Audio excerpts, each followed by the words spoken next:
I have a role model, but she was a dance teacher. A lot of women, I don't say everybody, that we were always underestimated. One thing which is missing in the young generation, specifically I'm talking in terms of the science, that you have to be patient with your research.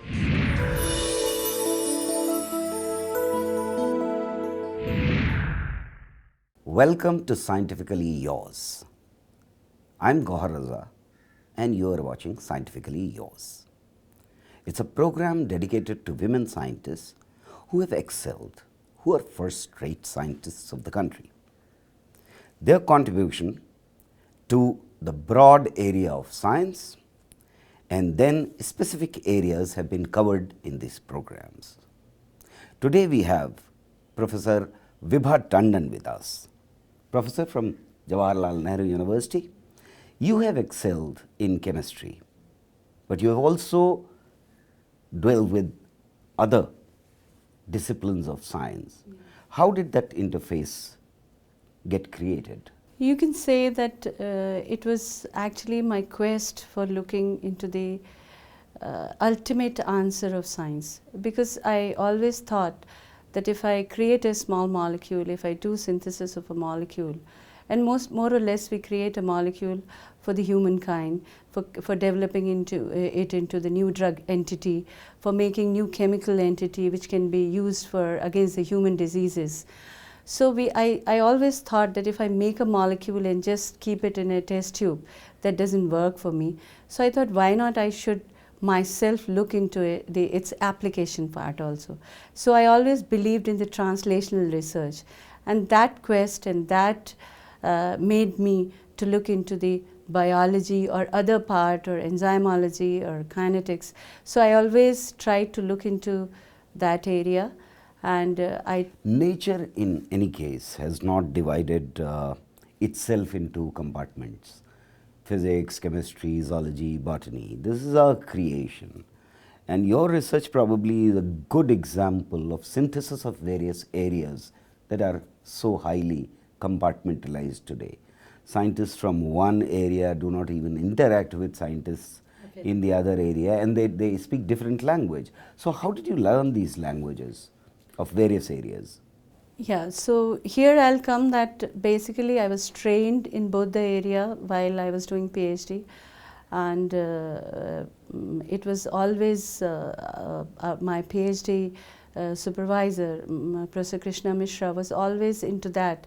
If you are a good chemist, you should understand that where this chemistry has to be applied. Later on, when I joined B.R. Ambedkar Center for Biomedical Research in Delhi University, that was institute which was actually working at the interface of chemistry and biology.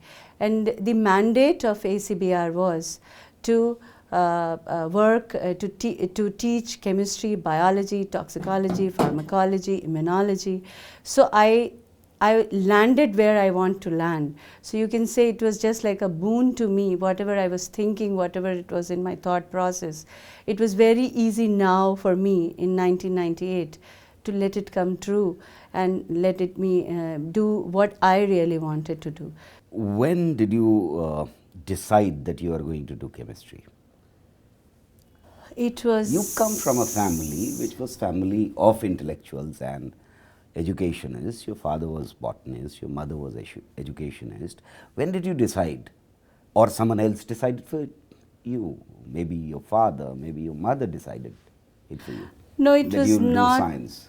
My father. My father was a very open-minded person, and the only thing he always used Mother to... was not? No, my mother was also, but my mother was not a scientist. Right. So she was a educationist. Obviously, she was a great educationist, but she was not into that, and she always never forced us what to do. But the one thing she always used to say, that you always have a meaning, you should have a meaningful life, whatever way you feel that it is meaningful.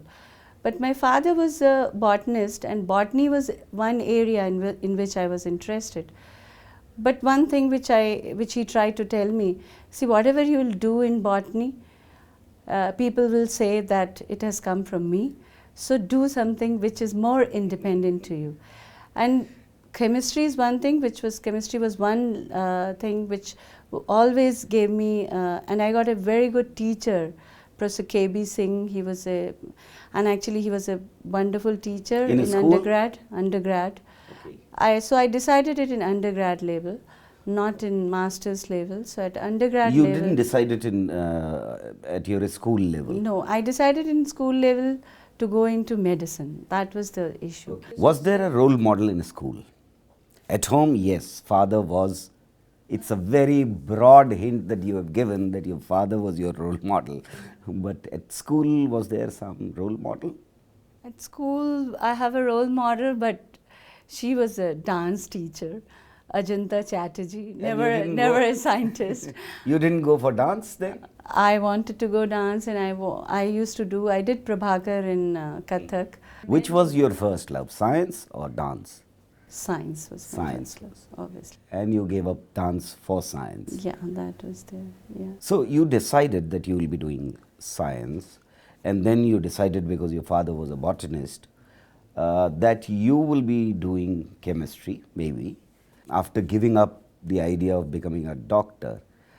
What were the questions that you were asking at that time? See, my father was a diabetic patient, and he developed a complex disease out of that. And he had at the last stage of his life gangrene also.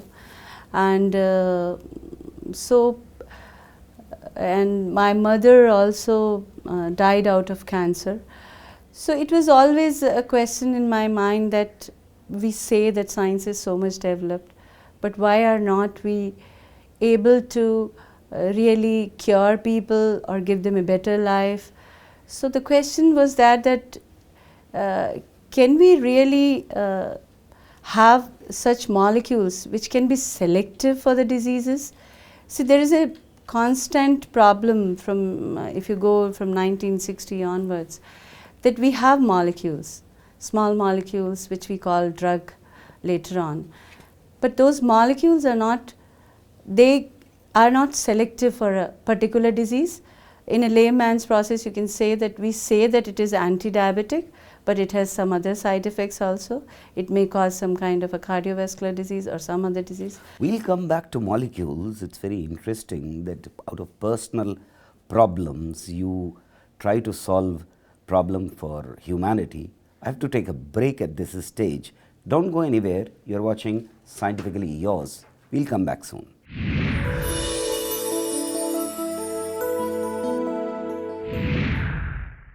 कैसे हुआ आसमान नीला, पानी को कौन करता गीला, ये धरती क्यों है गोल, हमारे जीवन में सूरज का क्या है रोल, हवाई जहाज हवा में कैसे उड़ जाता, पूरी को कौन है बुलाता, कौन भरता इंटरनेट में इंफॉर्मेशन, क्या कभी हवा भी होगी ration?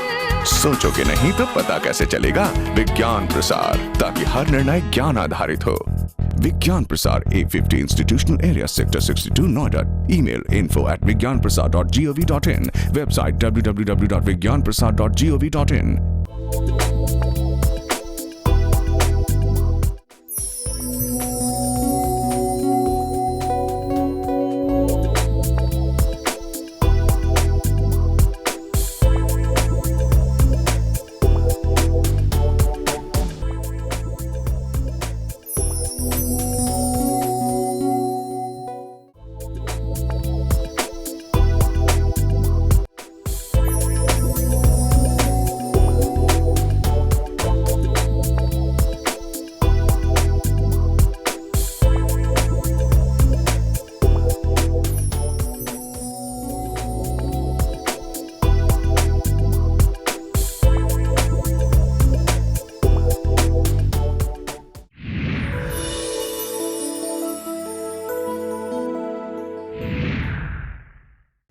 Welcome back to Scientifically Yours. We have with us Professor Vibha Tandon, and we were discussing how targeted medicine can improve all the molecules that are uncontaminated and they attack specific cells, how they will improve the efficacy of medicine Is it very difficult to find such molecules and then make them work the way you want them to work? Because the molecules will go into the body anyway.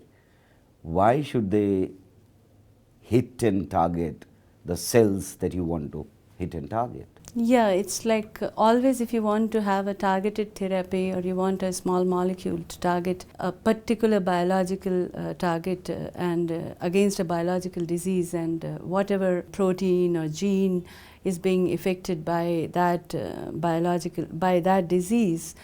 So it is just like looking for a needle in a haystack, and it's a really difficult thing to look into. To search for a needle. We have so many small molecules, but we can to design a molecule and then target it to a particular target.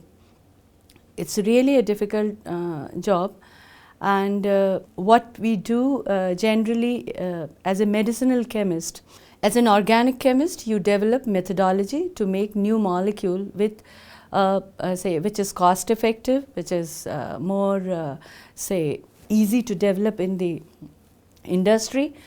But as a medicinal chemist, you have to attenuate it to make it target specific, less cytotoxic, and say having very least side effects to other So biological. how do you find a molecule like that? What is the process? See, there are two processes there. One is called rational and one is called as the general process, in which in rational drug design, what you do, that you know a target, you know the structure of the target, you take a library of molecule, and then what you do that you start docking those molecules in those targets, and then you can say that you do high throughput assay, and then you find a molecule which is showing a certain amount of activity against those targets. You have been synthesizing a large number of medicinal plants. Were you looking for these molecules in those plants, or you were trying to construct these molecules? In medicinal plants, when I did this work, it was like I was looking for an alternative medicine. Probably I will let you know that till today, the maximum number of drugs have come from natural products.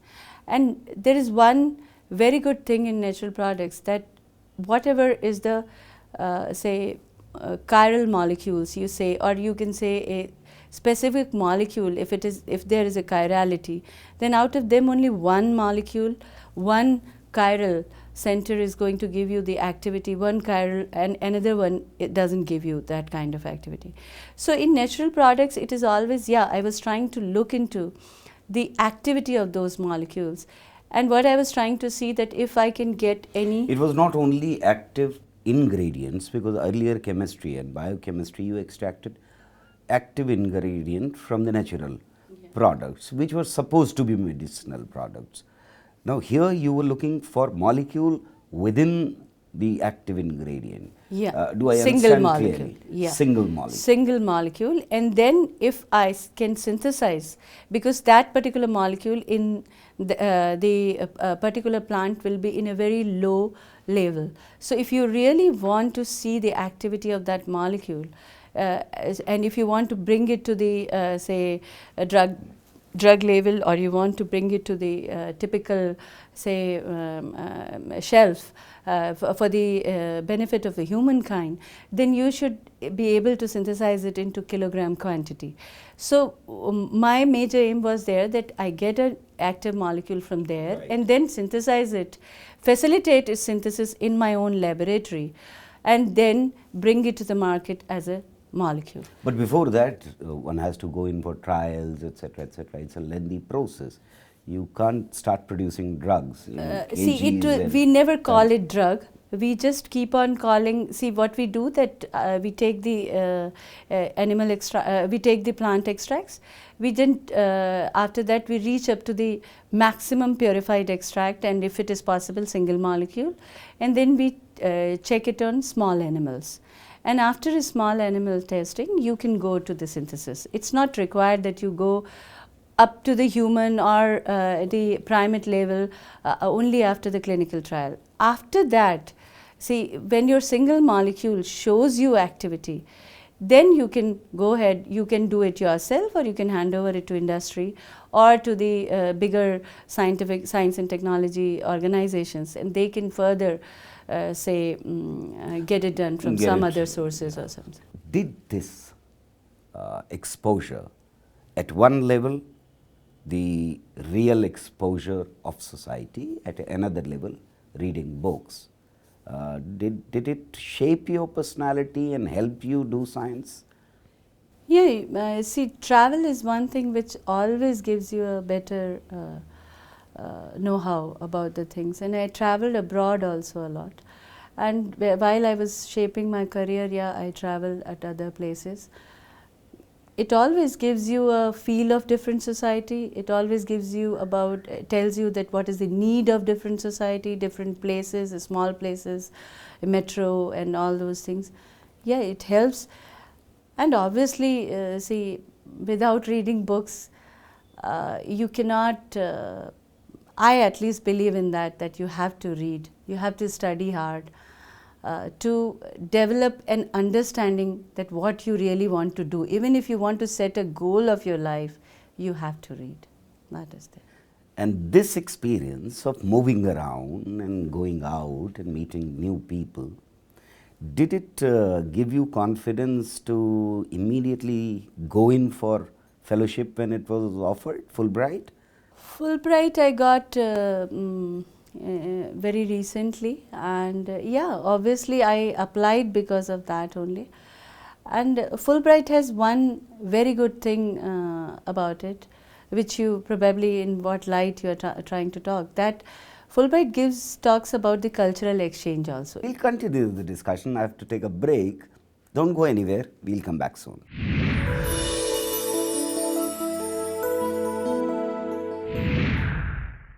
कैसे हुआ आसमान नीला, पानी को कौन करता गीला, ये धरती क्यों है गोल, हमारे जीवन में सूरज का क्या है रोल, हवाई जहाज हवा में कैसे उड़ जाता, पूरी को कौन है बुलाता, कौन भरता इंटरनेट में इंफॉर्मेशन, क्या कभी हवा भी होगी रेशन। सोचोगे नहीं तो पता कैसे चलेगा? विज्ञान प्रसार, ताकि हर निर्णय ज्ञान आधारित हो।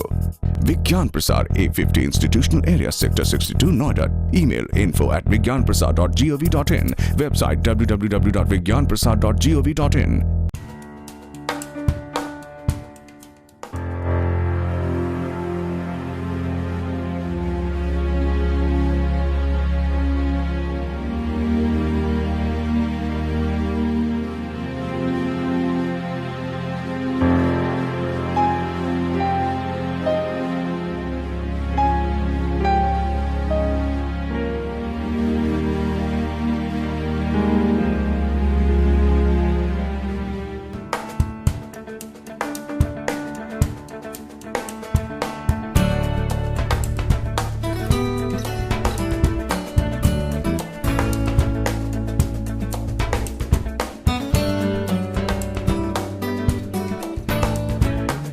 Let scientific temper be the basis for building nation.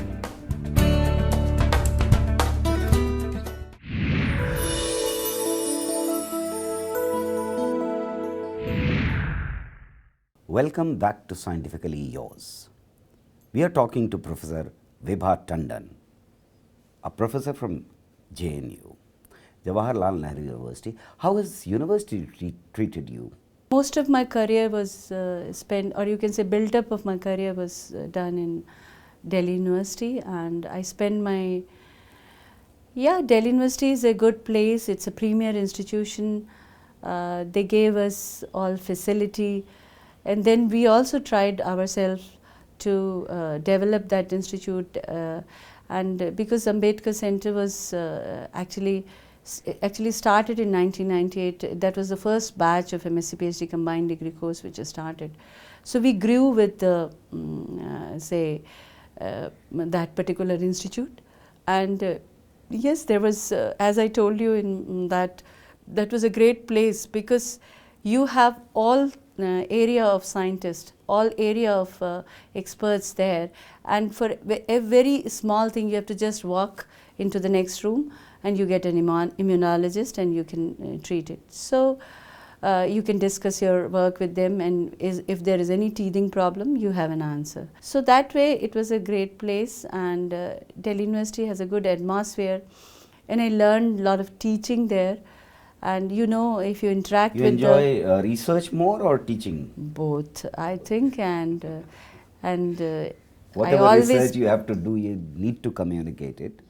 To and young whatever ones. is the, see, when you teach a one master's class or undergrad class, it gives you equal satisfaction, which gives you through getting one good publication in your life.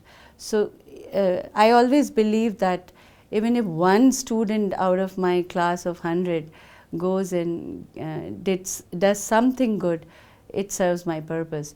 So it is a very good and healthy atmosphere which I got in Delhi University, and I always learn from my Do you get difficult questions from students when you are trying to explain your research? very, And they very give you a bright idea? very difficult question and very bright idea, and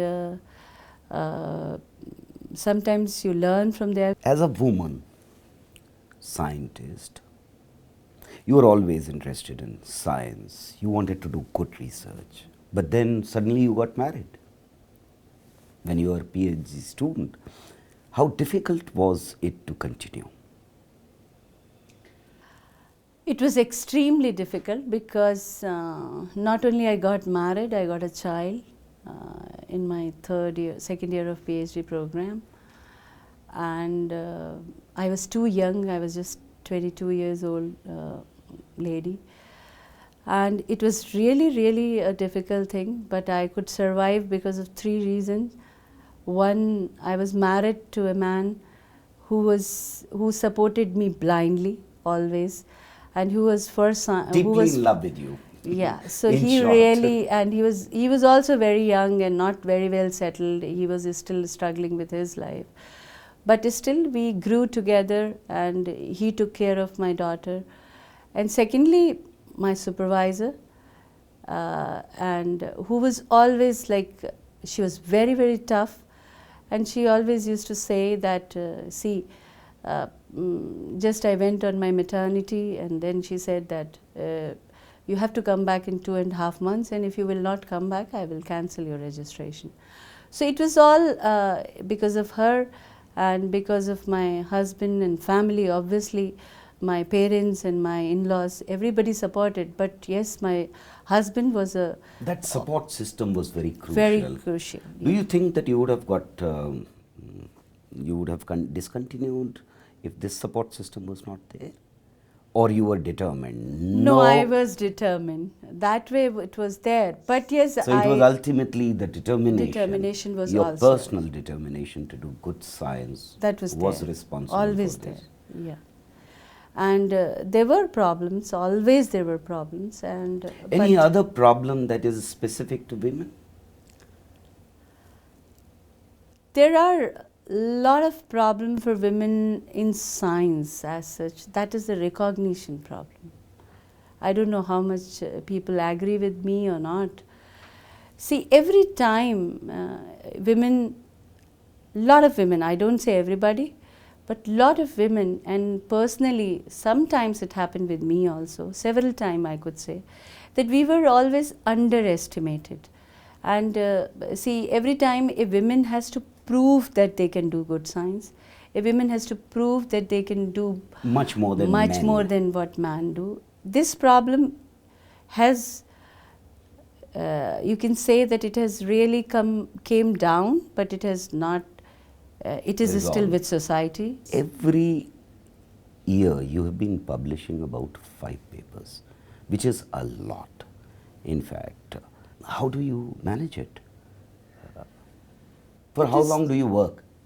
See, On I an work average for in a day. around, say, at least 12 to 14 hours.